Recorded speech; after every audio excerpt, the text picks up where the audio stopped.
That's when it hit 120 and it just pumped from there. It's been bouncing up and down between 140, 135, 150, but those are pretty good gains to have in not a lot of time. So keep that in mind. So if you follow me on Twitter, I'm trying to be more, more active on there, but you might just end up making a good amount of money. Now, before I get into this next piece, remember, I'm just some dude on the internet trying to tell you what I think, telling you what I'm doing. Not necessarily investment advice because I ain't getting paid for this. Not even the channel gets paid. So I'm just trying to help you guys out. Maybe build a brand new community that's doing something awesome in here. So let's get right into it.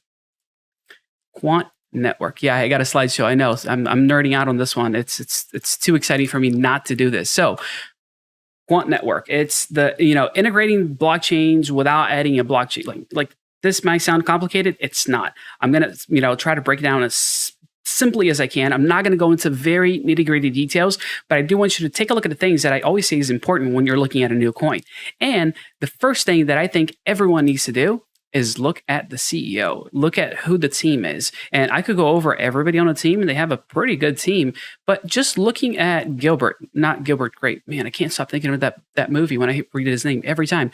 But he's done some pretty cool things. As far as big companies, I mean, he's been part of BP, HSBC, like he's been with some pretty big organizations. Not only that, he's been with, the Ministry of Justice and, Bank of England. Like that's pretty impressive to have in your resume. And that also means that you're pretty well connected when it comes to cybersecurity and all things blockchain. Because at the end of the day, these companies might not have blockchain things set up, but I guarantee you, they're not only talking about it, they're implementing it on the back end as well. And this is where his, background kind of comes into play. And this is like old, right? So we got even more new stuff here. He was 2 years with the Federal Reserve System. Everybody knows that blockchain is the future. They're working on stuff. So if you have somebody that has been involved this deeply when it comes to finances of a country, guess what? He knows a thing or two. Not only that, you got somebody that's on the European Commission board. That's a pretty big deal. Not only that, add to that, you got he founded the blockchain ISO standard. At the end of the day, he's trying to standardize things, and this puts him in a great position to make this company very, very profitable, right? Like if you think about it, he's got the connections, he's got the background to be able to take this thing to the next level. All right, what is this thing? Like, what's it all about, and why does it even matter? Most of all, like this guy's a CEO. So let's talk about what he thinks about the blockchain. Like, what's in his mind? Like, how does he think this thing's going to be able to move forward? He understands this very basic principle. You can't control other people. Not only can you not control other people, you can't control businesses or other countries. I mean, try to think about, oh yeah, guess what, US, you're now going to utilize XRP.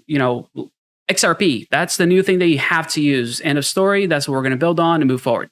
He understands people aren't going to budge like that. Businesses are more likely to adopt new technologies if they're going forward, but good luck trying to get a whole country to do something. I know that ADA is working towards something like this, which is kind of awesome, but it's very difficult for you to do something along those lines.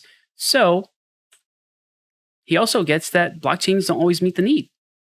What does that mean exactly? Well, at the end of the day, you can build something and it might be wonderful for the first, second year, but it might not be what you need long term. Sometimes you build something with, let's say speed in mind, and you didn't think about the scalability. Let's say that business that built something now, is 4 times the size of what it was before, and they weren't expecting that growth. Well, that blockchain might be a little bit not robust enough to be able to handle those things. So people need to keep in mind that this is an evolving technology. Like at the end of the day, Bitcoin is all great. I mean, I'm all for Bitcoin, but it is super, super slow.